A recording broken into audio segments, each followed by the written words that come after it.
इस वीडियो में हम चांदीपुरा वायरस के बारे में जानेंगे, जो भारत के कई हिस्सों को प्रभावित करने वाला एक गंभीर वायरस है। सबसे पहले हम चांदीपुरा वायरस के लक्षणों के बारे में जानेंगे। पहला लक्षण है अचानक से फ्लू जैसे लक्षणों का दिखना, जिसमें तेज बुखार भी शामिल है।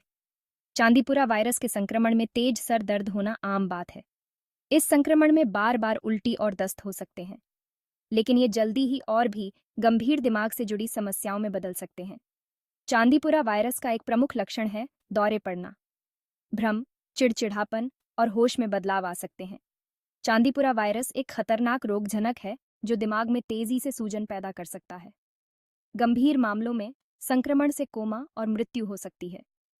कुछ बाल रोग विशेषज्ञों का कहना है कि यह बीमारी दिन की शुरुआत में तेज बुखार से लेकर शाम तक गुर्दे और लीवर को प्रभावित करने तक तेजी से बढ़ सकती है। अब हम जानेंगे कि चांदीपुरा वायरस कैसे फैलता है। चांदीपुरा वायरस मुख्य रूप से संक्रमित सैंड फ्लाई के काटने से फैलता है। डेंगू के वाहक मच्छरों को भी चांदीपुरा वायरस का वाहक माना जाता है।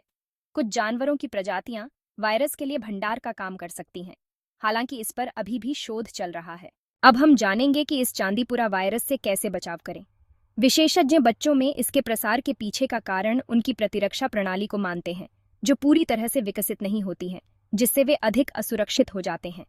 इसके अलावा उनके शरीर में कम एंटीबॉडी होते हैं और नए रोगजनकों से लड़ने की क्षमता भी कम होती है, जिससे वयस्कों की तुलना में उनकी संवेदनशीलता अधिक होती है, जिनकी प्रतिरक्षा प्रणाली परिपक्व होती है। जो बच्चे बाहर खेलते रहते हैं, उनके संक्रमित सैंड फ्लाई द्वारा काटे जाने की संभावना अधिक होती है, जिससे उनके वायरस से संक्रमित होने का खतरा बढ़ जाता है। चांदीपुरा वायरस के संक्रमण के लिए कोई खास दवाई या टीका नहीं है। इस प्रकार मौत को रोकने के लिए दिमाग की सूजन का इलाज करना महत्वपूर्ण है। खास दवाइयों की कमी के कारण जल्दी पता लगाना और देखभाल करना महत्वपूर्ण है। जैसे ही किसी को वायरस के कोई लक्षण दिखाई दें, तो यह सलाह दी जाती है कि वे तुरंत अस्पताल जाएं या डॉक्टर को दिखाएं। बचाव के तरीके मुख्य रूप से सैंड फ्लाई की आबादी को नियंत्रित करने के साथ साथ जोखिम को कम करने के उद्देश्य से हैं। मच्छरों के काटने से बचने के लिए पूरी बांह के कपड़े पहनें। सोते समय मच्छरदानी का प्रयोग करें। सैंड फ्लाई के काटने के जोखिम को कम करने के लिए कीट विकर्षक का प्रयोग करें। अपने आसपास सफाई रखें।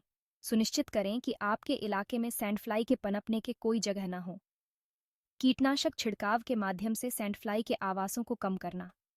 बच्चों की रोग प्रतिरोधक क्षमता बढ़ाने के लिए सुनिश्चित करें कि वे फल, सब्जियां और साबुत अनाज से भरपूर संतुलित आहार खाएं। नियमित व्यायाम और पूरी नींद भी उनकी रोग प्रतिरोधक क्षमता को मजबूत बनाने में महत्वपूर्ण भूमिका निभाते हैं। इसके अतिरिक्त अच्छी सफाई की आदतों को बनाए रखना, जैसे नियमित रूप से हाथ धोना, संक्रमण और बीमारियों को रोकने में मदद कर सकता है।